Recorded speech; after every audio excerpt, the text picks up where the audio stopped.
You have a Google Pixel 5 and you have an issue where your screen is like frozen or unresponsive and you can't swipe, you can't restart or power down, power on or anything. I'm going to give you guys 2 easy solutions to get you up and running right now. Okay, so the first thing to do is, if your phone is frozen unresponsive, is try to force restart it. Okay, and how you do that? It's very simple. It's a 1-key combination. Only thing you got to do is just press and hold this power button.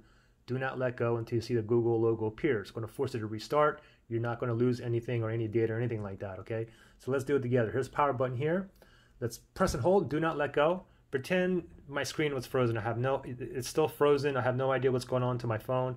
I'm just still holding onto that power button, just waiting for a Google logo to appear. So I'm still holding. Usually it takes about 20 seconds. Wait for that Google logo to appear. Still holding. There's a Google logo. Go ahead and let go and it should boot back up properly. Now the thing is, if you boot back up and it becomes frozen again or unresponsive, do the same thing, okay? Press and hold this power button until you see the Google logo pop up, and then go ahead and let go. It's still an issue.